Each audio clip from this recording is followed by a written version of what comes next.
Hey everybody, this is Matthew Soltiziak, and you're listening to Not the Same Old Lions podcast, part of the Minute Media Podcast Network. The Detroit Lions are now in a new, grittier era, and we look beyond just the kneecaps when it comes to the analysis. I speak with a variety of guests and interview key players, gaining more insight on what makes this team go. Welcome to another episode.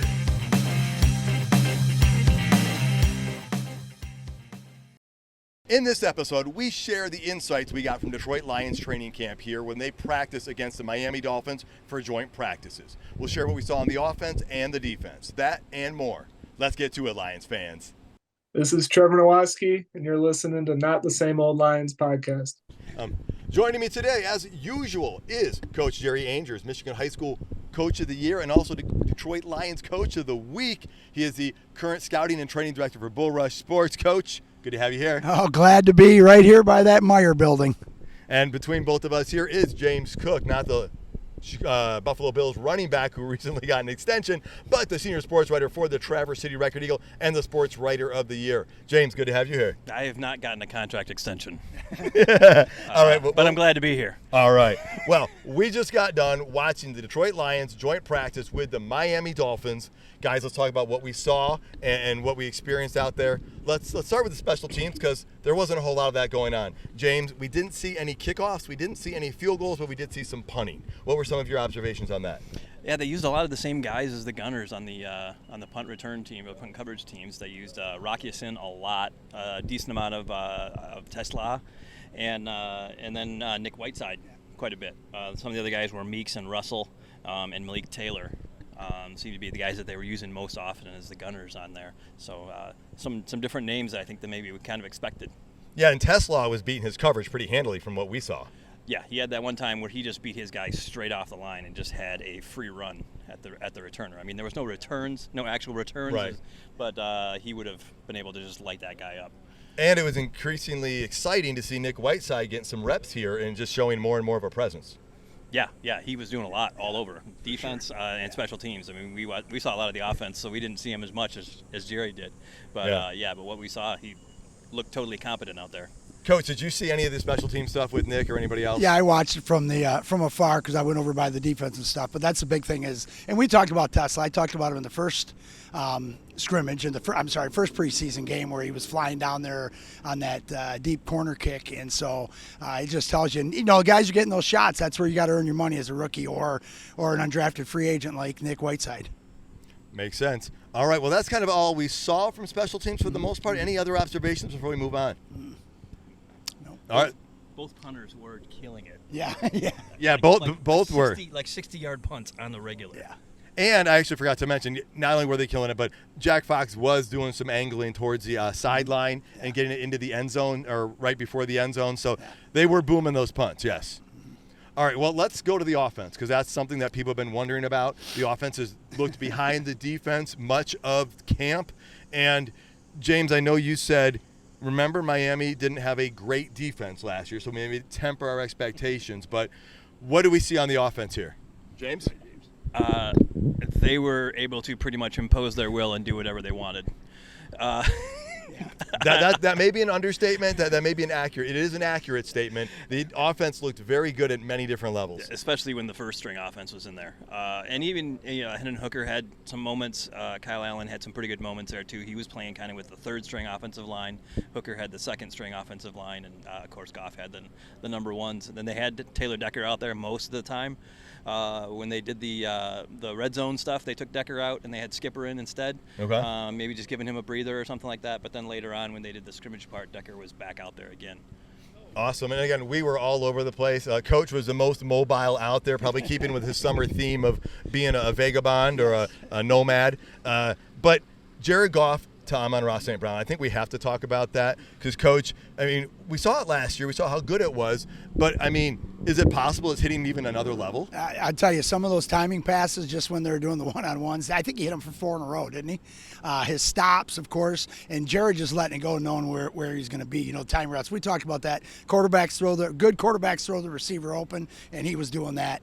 And so from that standpoint, they were unstoppable, just like you guys said.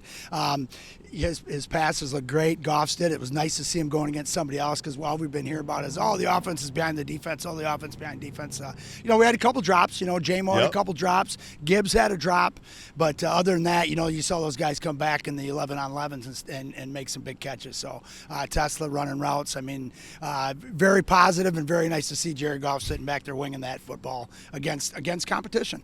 Yeah, against competition that doesn't already have knowledge of your offense. They haven't been practicing against you regularly.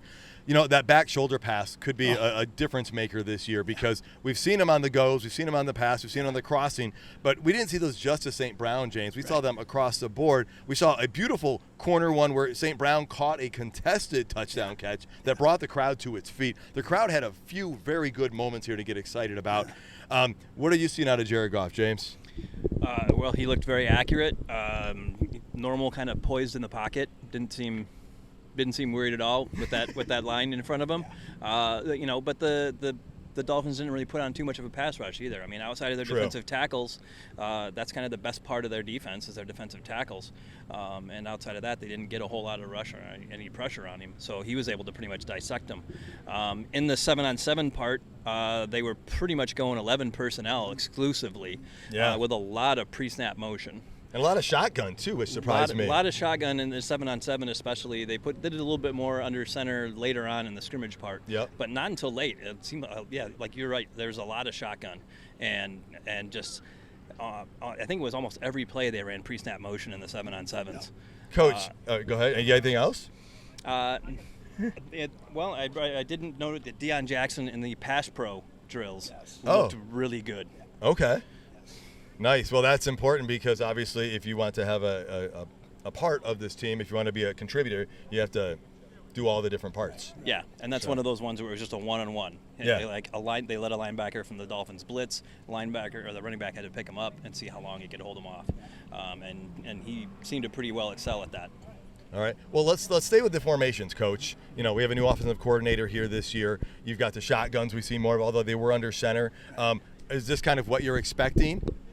Oh yeah, no doubt. And I think the ones I love seeing is when they put J-Mo and St. Brown together wide, kind of a tight split, not a tight split, a wide split, but they were tight and they're running combo routes on that. What are you going to do on that? And one of the things I saw that going back to St. Brown, he ran more takeoff routes.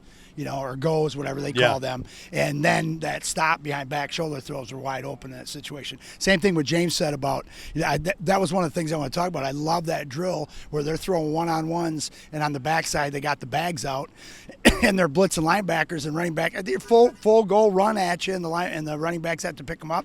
And then the tight ends were blocking the edge. And they just did a great, that was fun to watch because you could see that their emphasis on making sure we block, make sure we pad level. I know we've heard that for years.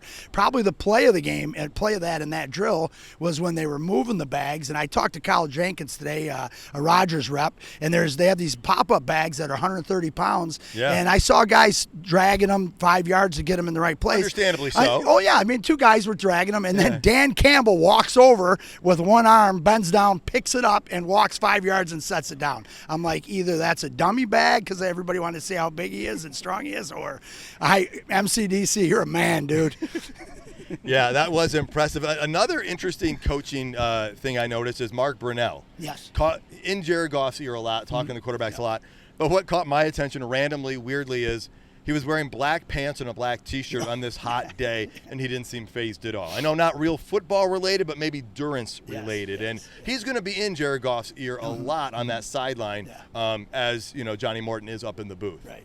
So we talked about St. Brown a lot. The guy looks like he's at a different level than even last year, which is hard to believe. Goff is doing great. Khalif Raymond made some nice plays. Ronnie Bell even had a good catch or two. J-Mo dropped a couple deep ones where he had his man beat. Shorter passes across the middle. He had a couple nice catches. Sam Laporta had an incredible catch. It was kind of high and behind him. He twisted and got it. Coach, any other of the wide receivers you saw were tight ends that were impressing you? Brock Wright. Brock Wright had another good catch on a little swing pass. They're a little normal. And it's just, the route running is crisp. It's just fun to watch those guys, especially on their dig routes and they're clearing out. One thing I noticed with the three quarterbacks we talked about those real quick was they were reading across the board. And I thought Hendon Hooker did some good job on that. Allen, of course, did some good stuff on that, where they were reading, more of that. Looks like Goff has told them, go through your progression, go through your reads, and find the open guys. So, and there was a lot of checkdowns, but 3-yard, 4-yard checkdowns a lot better than completion. So we'll take that. Well, Tim Patrick and Lovett, neither of them participated at all. They were both on the sidelines. They had pads on. But no helmets. And did not participate in anything. They did do a lot of checkdowns to Zylstra, hit him a lot on some of those short yards, 5-10 yard routes and stuff. But they were hitting him pretty decently and hitting it routinely. So that looked pretty good. Pat O'Connor, I think, was another guy on defense that didn't suit up. But the offensive line was what we expected it to be. It was Ratledge at right guard, it was Glasgow at center, Mahogany at left guard, and the two tackles most of the time, except when they put Skipper in on the goal line. But so the offensive line didn't really seem to give up much pressure at all. No, and we did notice that Hendon Hooker and Kyle Allen had much less time in the pocket than Jared Goff did. They did. And that also could affect some of their play, because when you don't have as much time, you're not able to, go through your progressions and whatnot. Yeah, I was actually pretty impressed with Allen playing. I mean, he was playing with a line that had 3 offensive linemen, I think, that had been signed in the last week. Because he was taking the 13 reps today, it looked like, right? Yeah. He had the third string offensive line, and it was all guys that are 3/5 of that line was new guys and stuff, and he did a pretty good job despite that. Well, and there was one play where there were 2 guys on top of him almost immediately, and somehow he got the ball over them to Craig Reynolds, who then took it for a gain. And so the poise, guys, I got to say, I know things didn't look that great for Hendon Hooker, and then the previous game it was Kyle Allen. I'm not that nervous about our backup quarterback position. As we've talked about before, rare can it be that a team has a high-level backup because of what it costs for salaries, especially if you have a very good starting quarterback. But Kyle Allen has looked more poised than anybody else that's backed up Jared Goff outside of Teddy Bridgewater since he's gotten here. And so I'm feeling good about the quarterbacks, and the offensive line looks like it's starting to come together too, as far as those 5 guys in those roles on the number 1 spots. Mm-hmm. Yeah, and Hendon Hooker showed some pretty good decision making today. I mean, he had one time where he started to take off running, and then just stopped before the line of scrimmage and found a check down guy. Good. Yeah. So, and we'll be keeping an eye on the backup offensive lineman. Coyote Awashika's a guy to keep an eye on. He was in there. We saw him getting some reps, but it's going to be a battle for those backup spots. Yeah, for sure. So, Coach, any other offensive line observations you made before we jump over to I watched a lot of the one-on-ones. I Yeah. made sure I watched over there because I wanted to see what those guys did. And I saw some good stuff, from what I thought. One-on-ones are tough. And, Manu, I mean, he stands people up. He gets a little high, but he's so big and so long that I had a tough time getting around him. There were some really good battles inside with Kingsley. I had a couple big battles with the Dolphin guys. But he fought better than what I saw the first preseason game. So that was kind of good to see. And it's good to see. Our offense line was probably extremely happy, especially our tackles, because they did not have to block Hutch during the one-on-ones. And so Sewell, he just kind of carried his guy around and put him wherever he wanted to put him. So, but the one-on-ones look really good for that. That was another good sign that I thought was pleased with. All right, and we've talked about the passing game. We haven't talked about the running game, and the running game looked pretty solid.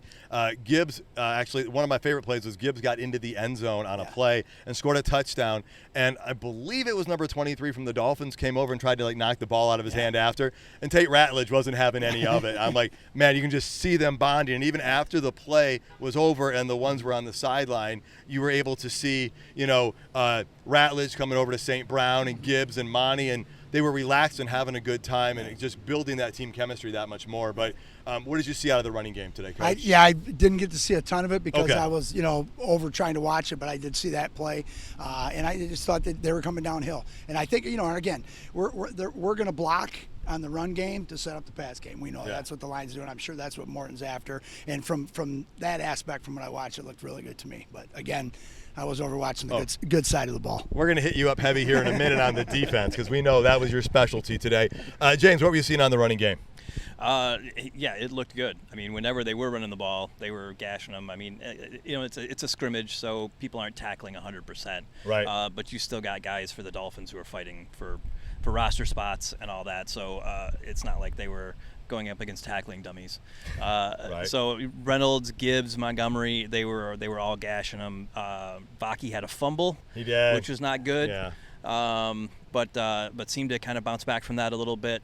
And the run game, though, was just pretty much gashing them. And they were using the running backs quite a bit in the play action, sneaking them out of the backfield and hitting them off to the side, especially Gibbs. But got Montgomery once or twice, too.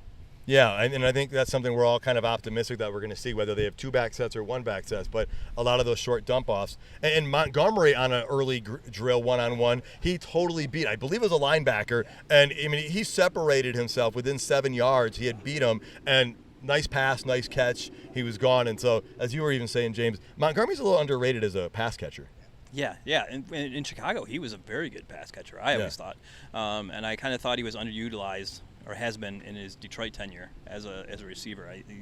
He's a very competent guy. He's not a guy that's going to take a screen pass and break it for a 40-yard run very much or anything like that, but he's going to get you those 5, 6, 7-yard chain-moving plays.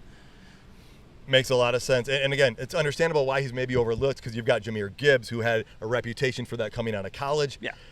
Even though Sione Vaki did put the ball on the ground there, the good thing is we saw him out there again practicing. Hopefully it'll be more tomorrow. And hopefully we will get to see more of him in the game, because that's what we want to see, is him some preseason game action. And rest Craig Reynolds. And rest Craig Reynolds. Yes, we want to do that. James, any more offense observations before we jump over to the defense?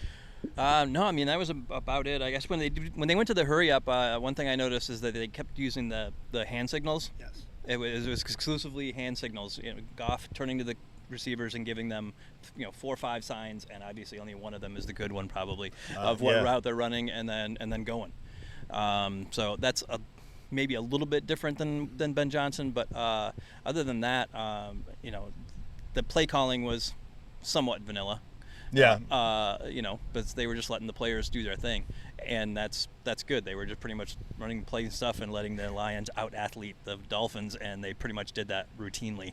Yeah. No, it was a great display for the offense. And again, anybody that had fears about the offense, I mean, I think some of those may have been quelled when they played the Falcons and you actually saw Kyle Allen moving the ball with those guys.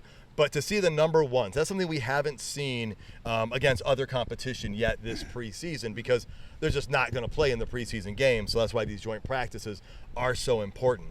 All right, well, let's jump over to the defensive side of the ball. James and I caught a little bit, mostly from afar, or when they came over and did the full teams. Coach, you got to see a lot.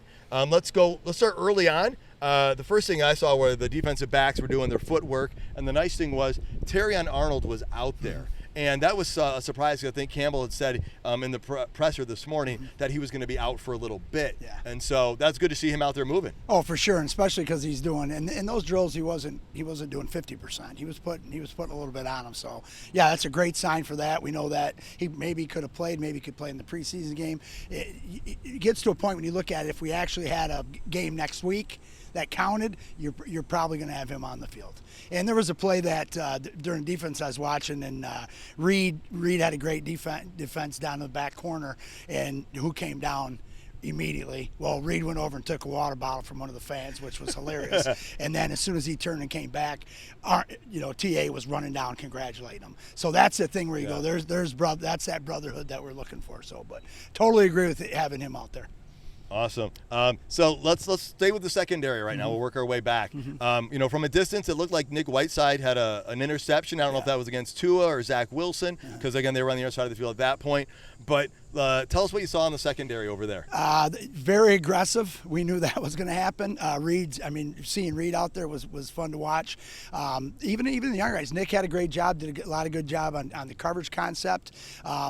They're baiting more. It seems like they're baiting the routes more. They're baiting more of whether we're playing zone or playing man-to-man. Again, that was a long ways away. I'm not, like we said, I think it was Nick, that pick 6. Rock, I'm going to tell you right now, guys, that I fall in love with guys all the time, that, but that dude at safety is just he is in the right place at the right time, and he seems to be putting a pad on somebody on every play. And he came downhill, and the outside coverage, contain, whatever you want to call that, however they emphasize their corners, they strung it out. The inside. We'll talk about linebacker stuff like Sure. that too. But guys filling, whether it was Nick or Reed, and then of course the rest of them. So I was very impressed with that. Not having our best out there, but the guys that were out there looked like they were the best. All right, and I know we saw them when they came over for the 11-on-11s later, Yeah. and on that first drive, they held the the Miami Dolphins to a 4-and-out there. I mean, they allowed 2 catches right away, and then the defensive line did some stuff, which we'll get to in a minute. But the secondary wasn't allowing anything deep, and so I was impressed with what I was seeing out of the Lions secondary up against the Dolphins' first stringers. What were you thinking, James? Yeah, and they had Waddle and everybody out there, So yeah, that they looked like the coverage was pretty tight. They didn't have a whole lot of time that they had to cover, because, like you mentioned, the defensive line was all over Tua. Yeah. I think after those completions, the next couple plays, Hutchinson was just like, all right, I'm taking this over, and he just bull rushed the tackle and just walked him into Tua's lap, and it was just impressive. All right. Well, any other thoughts on the second before we jump to that linebacking crew? Nope. All right. Well, then, Coach, we'll probably rely on you the most heavily for the linebacking crew here. What were you seeing over there with the Lions linebackers? Run, react, replace, and hit. Okay, and what I mean by that is every time they ran an outside run or an inside run like that, the guys were filling their gaps, taking lead blocks on. Next linebackers coming over top to replace, and it's pretty. I used to run a drill like that, and to get the guys to do that, and again, then what they did is replace, and force the either out of bounds or to the corners, and that's the contain on the corners. So everybody was coming downhill on that. They're pressing guards coming out at them. The end guys, especially the Sam guy, Barnes and Nowaski. Again, Barnes and Nowaski just pressing and squeezing and forcing those guys to cut back inside. And if they did come back outside, they're in trouble. Anything in the middle, they're with the hosses up front. They're filling their gaps. There's no thought process on this defense. That's the react part, and that's what I love to watch. It's clear, cloudy. We used to say if there's a clear gap, Lions are filling it, and they know that the backer on the inside of them or the outside of them is going to replace him if he gets in the wrong spot. So just there was a ton of great stuff with all the linebackers. Watching Stewart and Nowaski doing a couple twists on blitzes, a lot of that blitz concept with the Sam. Barnes looked really good, you guys. Nice. I mean, I was watching him a lot, and he was in some. He was in some clusters, and he came out winning. So it was good. It was good to see. And Anzalone, whatever. I don't need to say anymore. That's the about thing. him. It's Campbell. It's incredible how much depth we have at linebacker. Yes. Again, knock on wood or pavement here, right? Yeah. Because we said that last year as well. But we've got to have one of the better talented linebacking groups in the NFC, if not the NFL. And seeing Barnes at that level, and again, we talked about those short passes. Yeah. That they got taken down right away, whether it was a defensive back or a linebacker. They weren't letting yards after catch, which has been a symbolic thing of the Lions defense all last year. So, let's move up to the defensive line then as well. And I'm going to start with what I just saw on those 11-on-11s. They had 2 completions right away. And then the third down play, the right tackle jumped, or false started, because Hutch was getting ready to tower over him. And so that backed them up. And then the next play, Hutch just bull rushed him in, and they just kind of ended things. And I think they got a pass off, but it wasn't complete, and it kind of ended that drive. James, what were some of your observations on the defensive line from the amount that you and I were able to see? They were pretty much into his lap the whole time. I mean, he didn't have time to throw. After those first couple of completions, and the first couple of completions were kind of quick hits. I mean, they weren't like deep throws or anything like that. So he was able to get those off, and then they tried a couple other plays where he needed a little bit more time, and the Lions were having none of it and weren't giving it to him. So the pressure was good. The coverage behind the D-line was good. Yeah. He couldn't just dump it off, find anybody. So, we didn't get to see him for more than a couple drives or anything like that, but that defense looked as advertised. And let's remember, you've got Tyreek Hill and Jalen Waddle at wide receiver, right? I mean, and Tua playing quarterback. So the defense, the offense does have some skills for Miami. Now I want to point out a guy, Coach, that James pointed out to me, which wasn't hard to do, but Marcus Davenport. I mean, the size of him when you see him in person is incredible. And I think we're expecting some big things from him. Well, I mean, it's never been the ability. It's staying healthy, and we're betting the over on that one because that's what we want to see happen. Right. And it's not been the same injury over and over. It's been a myriad of different things, which is what gives me hope. But what were you picking up on Davenport? Because you were raving about him. Oh, well, I was down in the goal line when they run that goal line set, which I was excited because I'm right there in the end zone. I kind of squeezed down a little bit. Not sure if I was where I was supposed to be, but nobody said anything. And just to watch them in that goal line set. So the play that stuck out, I'm talking about the run, react, and everything, was, you got him and Hutch on the edge. He's standing on the edge. He comes down into the tackle, Davenport, just presses him with his left arm, squeezes the tackle all the way into the guard, into the center, and then the linebackers just over top and fill. And, I think it was a 2-yard loss or something like that. It's probably at about the 3-yard line. Wow. And so then the next play, they stand him up. Now they're standing him up because they got that forefront in there. And so him pressing that as well as the big boys inside, is just amazing to see. Again, keeping the linebackers clean. And he had some great pressures too. He had some great pressures. But again, I think his pressures are more of like what Hassan did last week when Lynn had that sack. Remember, Hassan kind of just squeezed it down. Yep. Davenport just squeezes it, keeps that outside arm free, and says, "You run around, I'm going to take you down. If you don't run around, Hutch is coming, dude. So you better get down." And so I just to watch that that's goal line, that's red zone. That's you're getting awards and stuff like that in practice or in a meeting. You want to score from the 3-yard line, you want to score from the 4-yard line, and the Lions Hammond, they had one pass play on it. That guy made a great catch, it was a great throw, but other than that, the D line just dominated in that red zone routine, so I loved it. Awesome, and we forgot to mention Ahmed Hassanin was out there, which was something we were unsure about. Yep. So, James, I know you saw some observations on the defensive line when they had the 11-on-11s. Can you share some of your observations? I mean, it was just, like I said, 2 ahead, no time. Yeah, it comes back to that. No, I mean, that's pretty much all I saw. There you go. Tua, no time. All right. Well, let's. Any other final thoughts? Any other overarching takeaways from camp today? Anything that stood out? Any unique things? James, get us started. The Lions had no significant injuries today, from what I saw. All right. I do believe one guy went down. I believe it was 79 Sullivan. Yeah, a new Sullivan, offensive lineman. one of the new offensive linemen. Appeared to get the wind knocked out of him. Okay. Didn't look too serious. I obviously don't know, but from the field it didn't look too bad. The only really serious injury was to Miami. They had linebacker Chop Robinson had to be carted off fairly early in the practice, and he's a starting caliber, fairly young linebacker for them. So that could be a big loss for their defense. But luckily the Lions did not appear to have any significant injuries, so that's always good news. Yeah, it looked like Sam Laporta may have been cramping up a little bit. He came over, was getting stretched out. Jared Goff came over and chatted with him. They kind of chuckled as he did that. But, yeah. Coach, any overarching thoughts, any other observations from training camp, anything that stood out to you? No, I just think, it was fun to see the ones go against ones. And it was fun to see those one-on-ones. It was fun to see guys step up. And it's fun to see at all levels.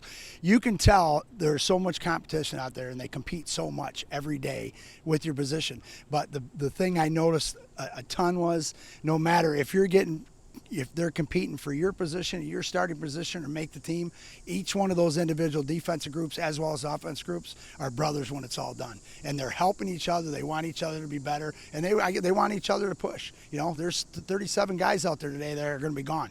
In a couple weeks. That's the reality of it. And so that 53 we're going to have if we're healthy, it's going to be fun, guys. It's going to be fun. That's all I'm saying. 1-0. All right. Well, another thing is we know that the Detroit Lions have about 10 players on their roster that are Michigan natives. But here at joint practice, we got to see Ryan Hayes, University of Michigan graduate, a Northern Michigan Traverse City graduate in action as well, because he is a tackle for the Miami Dolphins. Coach, were you able to see any of him over there when you were watching the defense? The problem is, like we just said, our defense was dominating so much that, I didn't really lock on him. Right. A couple times I caught him, and then after a play, so I wish I would have watched him a little bit more. But, Anyway, it's good to see him out there. Ryan. Good to Great see kid. somebody from Michigan representing and for sure. getting the opportunity to come back to your home state. You know, Tesla was fortunate that he got drafted by his home state, right? But it was cool to see Ryan Hayes out there joining that list of Michigan alumni. University of Michigan and State of Michigan. Fair State guy out there too. There you go. Yeah. All right. Well, any final thoughts, Coach? Nope. Just looking forward to. Hopefully, I wish they had this on the All In 22. That would be great. All right. Well, folks, thank you for tuning in. Please tell your friends and family about this show. Remember, you can find us on all major streaming platforms. Look for us on Instagram and on Twitter. Until next time, stay gritty, my friends.